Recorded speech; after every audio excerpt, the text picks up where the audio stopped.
Finally, we get to do a little bit of math with our statistics now, because we're going to get into our standard deviation and our mean absolute value and some of those things. So this is actually going to be a little bit more fun, and you're not just trying to analyze through stuff. So a few definitions right off the bat. We have statistical inference, which basically means we're drawing conclusions for the whole population based on the statistics from the sample. So for example, let's say I had a shoe store or something, and I sampled 100 customers, and 25 of them bought shoes. I could use that to now determine, well, let's say next week we're going to have probably 1,000 customers. I can make a pretty good guess on how many shoes that we'd sell within those 1,000 customers. So this 25 shoes, that would be a statistic. Okay? It describes the characteristic of the sample. So the sample was the 100 people, and there was 25 shoes. So that statistic, that's what we found out, that on average about 25 shoes. And a parameter is the measure of the population. So then I can determine, well, let's say we were going to have 1,000 people in next week. I can make a guess that, hey, we're going to sell about 250 shoes. So this would be a parameter. And so these are not always completely accurate. This is kind of an estimated guess in a way. Be an estimate of what's going to happen. Well, the statistic, that's what actually happened. Okay, and the parameter, we're taking a guess now, kind of an estimate based on our statistic to make a decision on the population. So let's take a look at an example here. It says identify the sample of population and then describe the statistic and the parameter. Okay, so let's do the sample first. So it says a movie rental. Business selects a random sample of 50 orders in one day. Well, there we go. So we got 50 orders. There's our sample. And I suppose it's one day. I could probably put that too. In one day. Well, that means our population must be all of the orders in one day. So that one day is kind of important there. Well, then it asks for the statistic and the parameter. Well, the statistic goes with the sample, if we remember. And what did we find out? The median number of rentals per order was calculated. Well, the median number of rentals out of the 50, right, the sample. So the median number of the 50 orders. Right, because the statistic is just from the sample. Well, then the parameter, what do you think? Statistic starts with S, sample starts with S. Parameter starts with P, population starts with P. So you can kind of tell that's how they go together. So then the parameter would be the median of all the orders, which we'd have to take an estimate then, depending on what the statistic was. Median of all orders in that day. So it should make sense. The parameter goes with the population, statistic with the sample. Okay. We have something called univariate data. Well, that's data that only involve one variable. And just like that last one, that was a univariate data. We used a median, right? So there's an example of a univariate data. We could also use mean, any measure of our central tendency. We could also use mode. We could also use any of our measures of variation as well for a univariate data. And that happens to be the range. Well, if we remember back, what does range mean again? Well, the range is basically the difference between the biggest and smallest.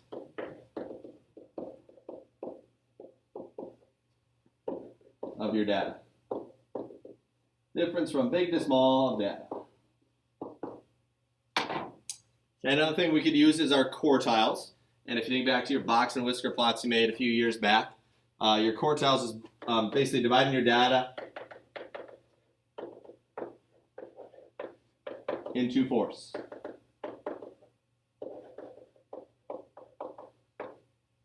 So you'd have like 1/4 of your data, half your data, and 3/4 of your data. You'd have little spots.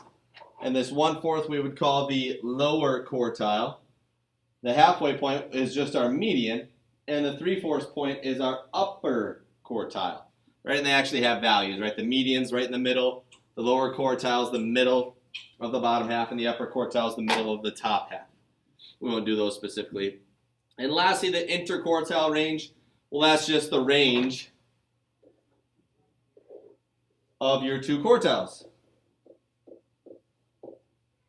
So it's the range of your two quartiles. So let's say you found out that the median was like 31, the upper quartile range was 48, and your lower quartile range was 22. I would just take 48 minus 22 and say that the interquartile range would be 26. So it's just the range of your quartiles.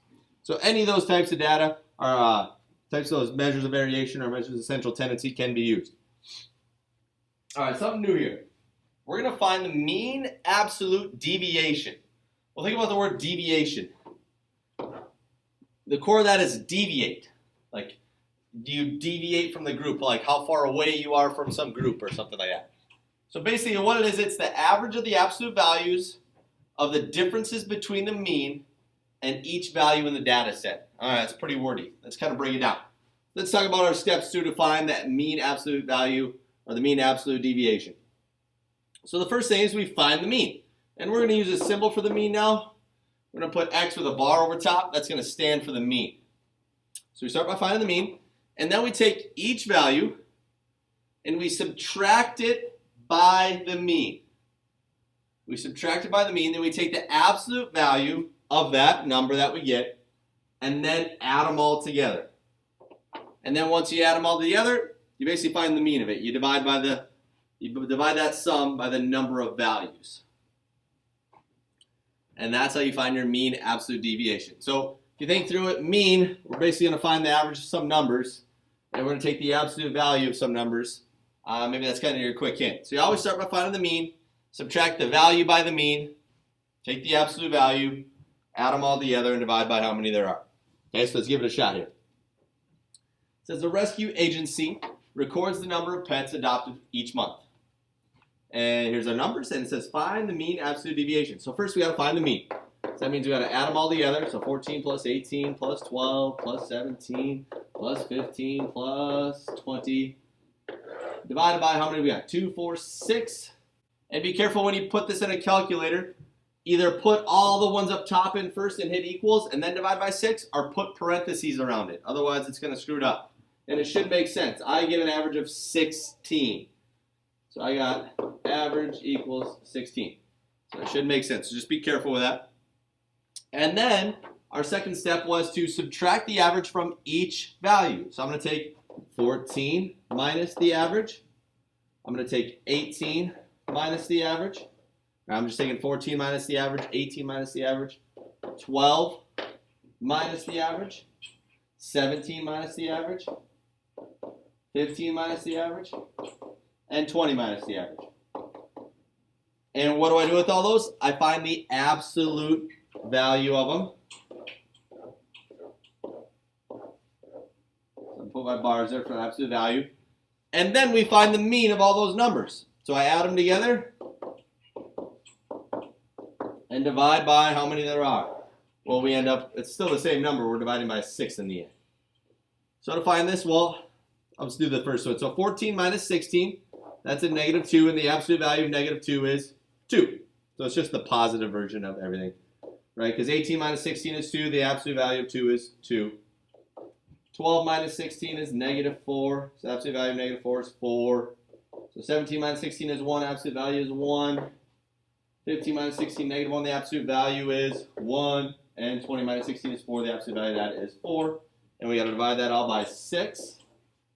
So we're taking 2 plus 2 plus 4 plus 1 plus 1 plus 4 and divide that by 6. And we end up with 2.3 repeating. So we'll round it to about 2.3 for my mean absolute deviation. My mean absolute deviation. Okay, so find the mean first. Subtract all your values by the mean.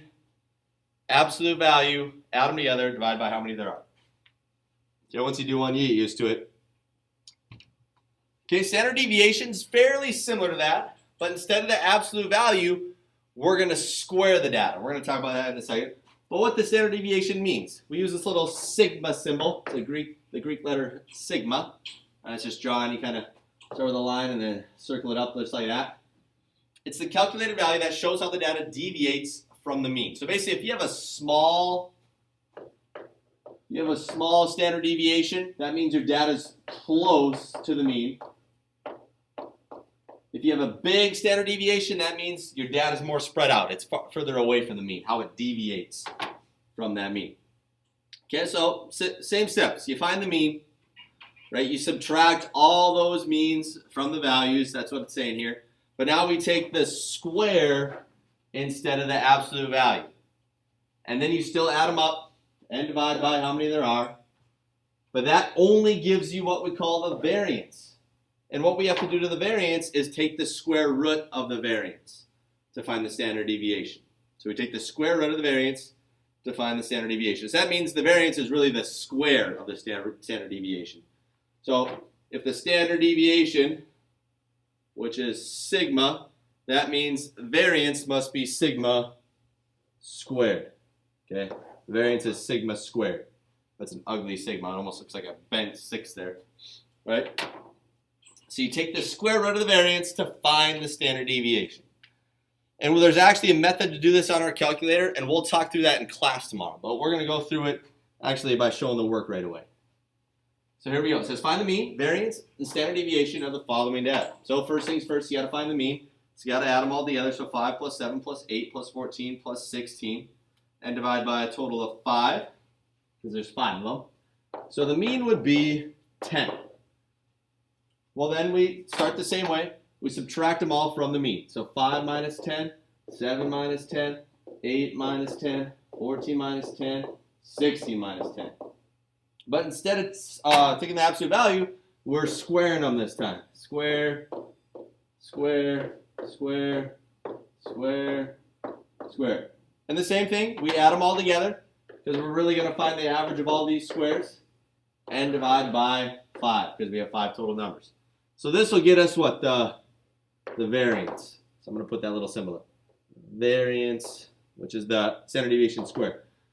So now we get, well, this is really 5 minus 10 is negative 5, and negative 5 squared is 25. So we're still going to get positive values out of all these because 7 minus 10 is negative 3 squared is 9. So then I have 8 minus 10, negative 2 squared, which is 4. 14 minus 10, so 4 squared, which is 16. And 16 minus 10, which is 6 squared, to give me 36. And we add all those together and divide by 5. So 25 plus 9 plus 4 plus 16 plus 36. So I got 90 divided by 5. So I got a variance of 18. So there's an answer. And then to find the standard deviation, we have to take the square root of the variance. So if the variance is 18, we're basically taking the square root, all right? So that means the standard deviation is the square root of 18, which that's just rounding the nearest tenth here. So approximately 4.2 would be the standard deviation, that sigma Greek letter. So there we go. So I actually want to see your work on this, and then we'll talk through how to use the calculator, and we'll check our work with the calculator. So we're actually going to do it both ways. We're going to actually do it physically on paper, and then we'll do it with the calculator. Okay, same thing here. And this is where they actually use this in real life with statistics, okay? Like Daisy kept track of the number of text messages she, that's tough to say, sent each month for 6 months. Boy, that's a lot of messages. Word of advice, that's way too many texts. Find the standard deviation of the data set. Hopefully she's got a good job or she's got to text a lot. Anywho, let's find the standard deviation. So we always find the average right away, right? Add them together. So 985 plus 1005 plus 1100 plus 950 plus 1200 plus 1010. And we're dividing by a total of 6. And I end up with 1041.66666. So we'll say 0.7. We'll round to the nearest tenth here. Okay. Well, now to find we got to find the variance first, right? So I subtract all these numbers. So right here. So to find the variance, which is a standard deviation squared, So I start by taking the first set of data, 985 minus 1041.7, and then we square that number. And then we add it to the rest of them, right? And then we divide by a total of 6. Okay, I just want to write that first one down so you can see.